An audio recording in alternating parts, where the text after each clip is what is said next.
patatesli, soğanlı.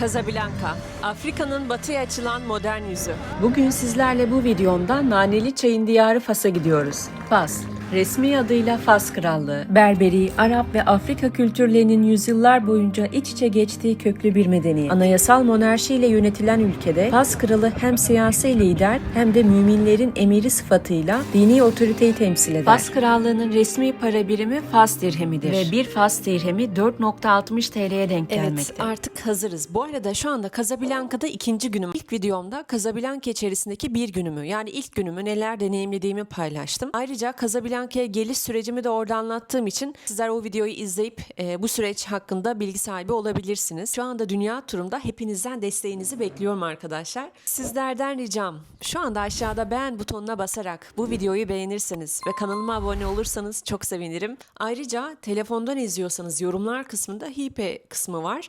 Hipe puanı verebilirsiniz. Nerede konaklıyorum? Bir kere ondan bahsedeyim. Şu anda ben bir arkadaşımın evinde misafirim. Ama kendisi şu anda evde yok. Ve dedi ki burayı evin gibi kullan, rahat et. Tam da çarşının merkezinde, tarihi bölgede. Yani her yere yürüyerek ulaşabiliyorum. Benim için de çok güzel bir fırsat oldu. Ve şimdi bugün Casablanca şehir içinde gezebilecek her yeri gezeceğiz arkadaşlar. Casablanca'nın meşhur yemeklerini yiyeceğiz. Ve insanlarla konuşmaya çalışacağım her zamanki gibi. Videoyu sonuna kadar izlemeyi unutmayın. Evet, bu yeni arkadaşla daha yavaş yavaş alışıyoruz. Bakalım aramız nasıl olacak? Şöyle güzel çiçekli sokakların arasından geçerek güzel bir yemek yemeye gidiyoruz. Burada bir arkadaşım bana bir restoran önermişti. Şimdi oraya bakacağım. Casablanca gerçekten insanı şaşırtıyor. Tabii kamera olunca insanların dikkatini çekiyoruz. Şimdi bir taraftan telefona bakacağım. Bir taraftan konumu çıkarmaya çalışıyorum. Yani Fas'ta ilginç abiler var tabii ki. Yani burada trafik olayı gerçekten ilginç, sıkıntılı. Çünkü yani buranın kendine özgü bir trafik kuralı var.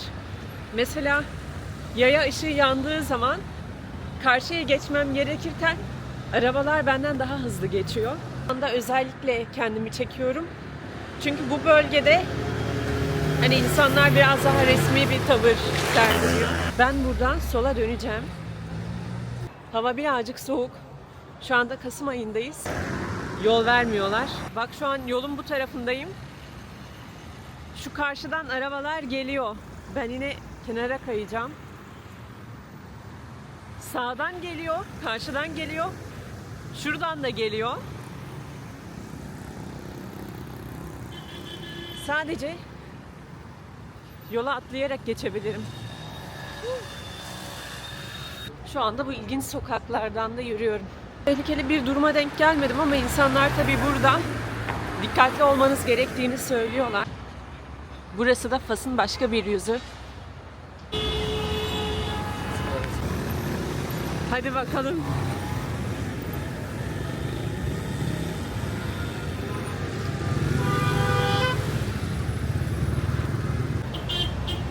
Arkamdaki trafiği görebiliyorsunuz değil mi? Gerçekten çok karışık. Fas'ın başkenti Rabat. Casablanca ise Fas'ın en büyük şehri olarak geçiyor. Bu arada Casablanca gerçekten büyük bir yer. Çok farklı bölümleri var. Evet, turistik olarak bir gün boyunca burayı gezmek yeterli olacaktır. Ancak hani biraz eğlenmek, vakit geçirmek, daha bütçenize göre turistik bir tatil yapmak isterseniz de gayet güzel bir şehir. Genelde insanlar bunu tercih ediyorlar. Burada şavarma yapan bir yer var. Benim aradığım restoran da buranın yakınlarında. Fas sokaklarının sizi şaşırtacağına emin olabilirsiniz. Çünkü karışık bir yapısı var. Yani çok modern, hatta zengin kesimin olduğu yerde olduğunuzu sanıyorsunuz. Ancak buradaki kitle de gerçekten ilginç. Mesela bazen sokakta şunu da görebiliyorsunuz. Böyle yerde yatan insanlar da var. Tabii belki bir şey kullanıyor olabilirler. Burasının ismi Rosemary. Restoran Rosemary. Buraya bir giriş yapacağım çünkü arkadaşım dedi ki burada hem uygun fiyatlı hem de güzel yemekler yiyebilirsin dedi. O yüzden ben de şu an Fas'ın geleneksel yemeklerini ilk olarak burada tatmaya başlayacağım. Bu arada ben de birazdan tajin söyleyeceğim. Tajin denilen şey Fas'ta bu geleneksel güveçlerde pişiyor arkadaşlar. Ve gördüğünüz gibi içerisinde karnabahar var, tavuklu bir şey var.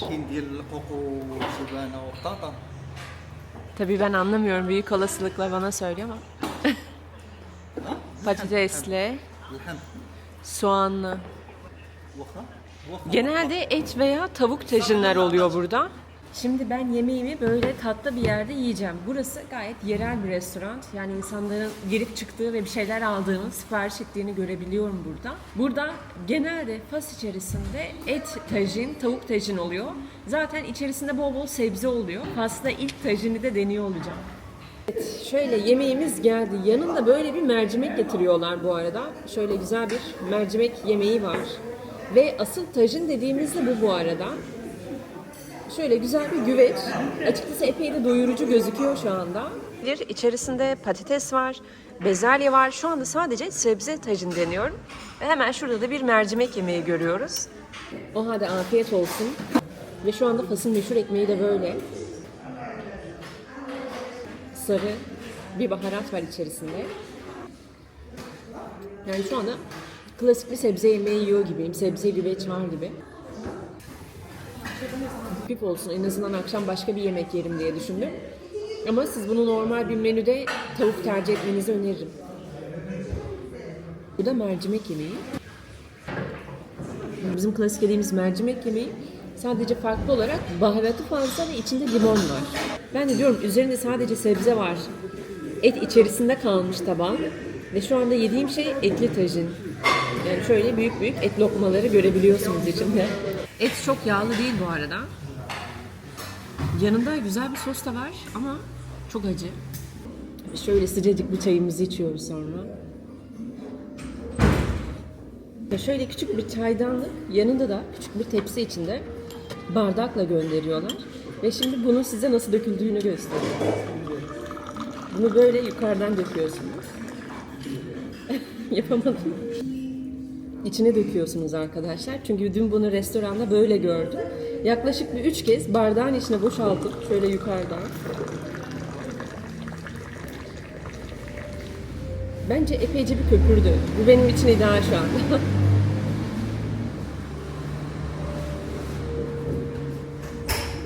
Buradaki daha güzelmiş. Evet, ben şimdi yemeğimi yedim. Artık buradan ayrılıyorum. Sizler gelirseniz, özellikle bu yakınlarda, konumun yakınlarında olursanız gelip burada tajin tadabilirsiniz. Chris Osman. Which Osman? Yeah. Oh, you from Turkish? My You're friend from Chris. Yes, I'm from Good Turkish. weekend. Oh, so come, welcome to Morocco. Nuray. Nuray. Nuray. Okay. Nuray. Okay. See you. Nice to meet you. Me too. Şu an bir konumu kontrol edeceğim hemen.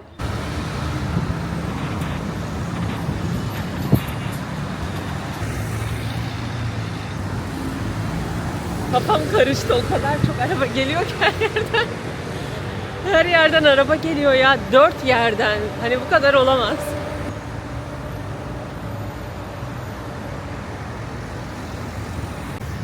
Bakın yine karşıdan yeşil yanıyor.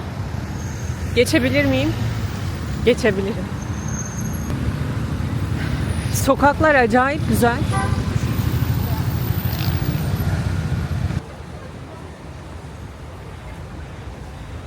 Bakın burada şöyle güzel parklar da var. Şehir içi zaten yemyeşil ama onun dışında da böyle şehrin ortasında parkta çok fazla. Mesela şurada restoranın fiyatlarını gördüm. Tavuklu tajin 95 dirhem, hurmalı etli tajin 120 dirhem gösteriyor. Diğer küçük böyle atıştırmalık yemekleri de 50 dinar. Her yer o kadar güzel, palmiyeler, çiçekler. Şöyle bir kapalı yoldan geldim. Ve şimdi buradan doğru ilerliyorum. Karşıdaki binayı görebiliyorsunuz.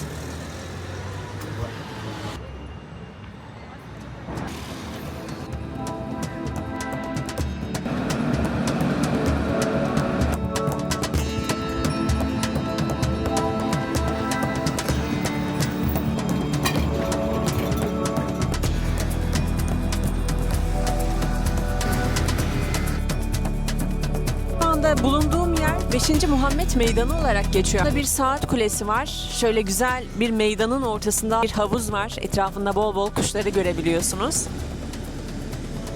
Özellikle İspanyol tarzı. Yine çok ilginç mimari yapılar sizin ilginizi çekiyor. Şöyle 5-10 dakika meydana vakit ayırabilirsiniz. Sonra yola devam edebilirsiniz. Çünkü yapacağınız pek bir şey yok burada. Ve ne yapıyorum? Ben de artık çarşıya doğru ilerleyeceğim. Bakın şöyle ekmeklerde sandviç yapıyorlar. Yaklaşık 60 TL'ye denk geliyor. Bir de duyduğum kadarıyla Fas'ta bir diğer meşhur olan da bunlar. Tavuklu ve balıklı olanları vardı. Bu arada şu elimde gördüğünüz mango suyu yaklaşık 200 TL. Yani fiyat olarak tabii ki Türkiye ile kıyasladığımızda bir tık daha uygun. Yani portakal suyu isterseniz fiyatı 50 TL'ye denk geliyor. 50-60 TL'ye. Eminim daha ucuz yerler de vardır. O yüzden tabii ki burada bu kadar taze meyveler bulmuşken artık her sokakta meyve suyu içeceğim. Taze taze. Ve şimdi karşıda okyanusun kokusunu alıyorum. Caminin oraya yaklaştım ve gerçekten şu an çok heyecanlıyım. Hani merak ettiğim yerlerden bir tanesi. Özellikle sahil kenarı güzel olacak.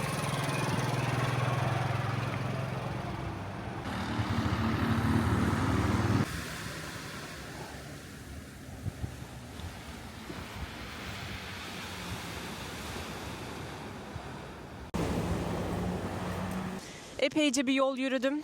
Yani şöyle okyanus kokusuyla birlikte harika manzaralar eşliğinde şöyle okyanusun kenarından deniz sesleriyle karşı cami tarafına ilerliyorum. Açıkçası ben geldiğim yolu göstereyim. Yani o kadar uzak bir yoldan geldim ki şu karşıda bir minare görüyorsunuz. Yani onun da ötesinden bir yoldan yürüyerek geldim buraya. Burada o dönemdeki Kral Hasan'ın, 2. Hasan'ın rüyası üzerine bu cami yaptırılıyor. En turistik noktalardan birisi de burası. Zaten Casablanca içerisinde turistik olarak gezmek istiyorsanız, görülecek yerler neresi diyorsanız burası başında geliyor listenin. Ve onun dışında bir günlük süre içerisinde burada görmeniz gereken birçok yeri zaten ziyaret edebiliyorsunuz. Bak tam video çekerek geziyordum. Arkada fotoğrafçılar var. Bir baktım benim fotoğrafımı çekiyor. O esnada böyle araya kaynatıp birkaç tane fotoğraf çekinebildim. Oh be! Şu an burada olmak bana yaşadığımı hissettiriyor.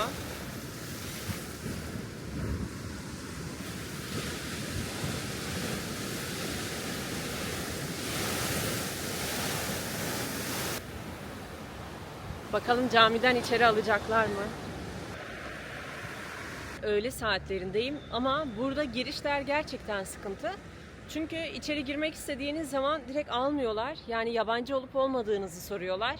Açıkçası Türk'üm, hani Müslümanım dememe rağmen içeri almadılar. Onun yerine gidip bilet almanız gerekiyormuş. Fakat özellikle ezan saatleri buraya yetişirseniz giriş yapabiliyorsunuz. Yani açıkçası içeri birçok insan girmiş ama şu an biz biraz dışarıda kaldık. Bence biraz bu konuda sistemde sıkıntılar var.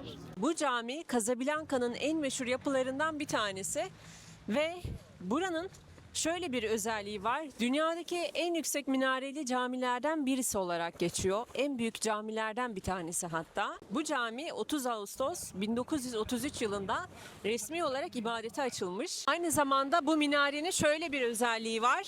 Minarenin üzerine bir lazer sistemi yer alıyormuş ve bu lazer sistemi 30 kilometreye kadar Mekke yönünü gösterecek şekilde yönlendirilmiş. 105.000 kişi içerisine alabiliyormuş. Caminin etrafında kaliteli vakit geçirebilirsiniz. Çünkü burada çok güzel bir okyanus manzarası var. Camiye geldiğinizde özellikle ezan saatlerine denk getirmenizi önereceğim. Çünkü az önce girdim ama içeriye almadılar. Yani birçok kişiyi içeri almıyorlar. Ciddi bir sıkıntı oluyor. Ayrıca şu an burada yüzen insanları da görebiliyorsunuz. Yani aşağıda sahil kenarına inen insanlar da var. Onun dışında insanlar burada kenarlarda fotoğraf çekinerek vakit geçiriyorlar. O halde buradan şimdi ayrılıyorum. Öğle vakti girmeme izin vermemişlerdi ama bakın şu an akşam saat 5-6 gibi geldik buraya. Ve şu anda hiçbir sıkıntı olmadan, hatta kapıda görevli bile yokken içeri girebiliyorsunuz. Şu an caminin içine doğru ilerliyoruz. Caminin çok büyük bir avlusu var. Üzerindeki detaylar, işlemeler de harika gözüküyor.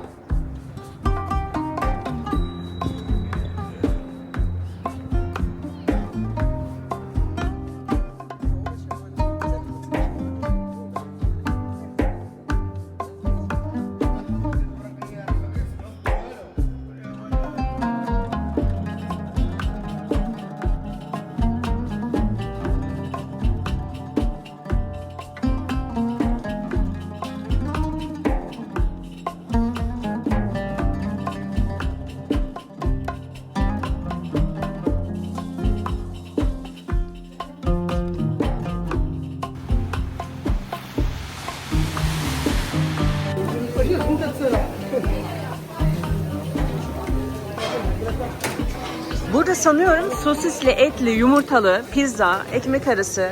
Burada tavuk var anladığım kadarıyla. Bakın şöyle ekmeğin içine koyacak hepsini. O ekmeği tamamı dolduruyor. Ne kadar gözüküyor fiyatı diye bakacak olursam sanıyorum 15 dirhem. O bayağı çok koydu. Güzel. Yine harika tatlıların olduğu bir yere geldim. Bakın bu ilginç gözüküyor. Kadayıfın fıstıklı hali. Bu aşağıdakiler de bayağı atom tarzı her şeyin içinde olduğu karışımlar. Ama ben bir meyve salatası isteyeceğim. 18 dirhemmiş. Fena değil bence. Bence şunlar çok iyi. Şu gördüğünüz teneke içecekler 5 dirhem. Yani 25 TL'ye alabiliyorsunuz. Hani bazı şeyler gerçekten bizim ülkeden daha ucuz. Bazıları da garip bir şekilde pahalı. Mesela bunu 20 dirheme alıyorsun. 100 lira. Yani Türkiye'de 60 lira alıyorsun. Burada 100-110 TL gibi bir küsurat var. Hiçbirini denemedim bu arada. Çünkü tatlarına güvenmiyorum. Bakayım hangi benzer çikolatalar var. Oreo. 15 dirheme Oreo gözüküyor. Benzer tanıdık markalar var mı? Şu Halle'yi almıştım mesela en son 2 dirheme. 10 liraya alabiliyorsunuz bir tanesini. Çok beğenmemiştim. Şimdi mesela burger yazıyor. Anladığım kadarıyla bu hamburger köftesi 90 dirhem. Tavuk mesela 31 dirhem gözüküyor. 1 kilo 64 dirhem. Yani şu an buranın BİM'ini geziyoruz arkadaşlar. Fiyatlar az çok benzer sayılır. Kanala abone olarak bu yolculuğun bir parçası olursanız çok sevinirim. Fas'taki yolculuğum daha yeni başlıyor. Sizleri bir sonraki videoda ilginç bir pazara götüreceğim. Yeni videolardan haberdar olmak için bildirim zilini açmayı unutmayın.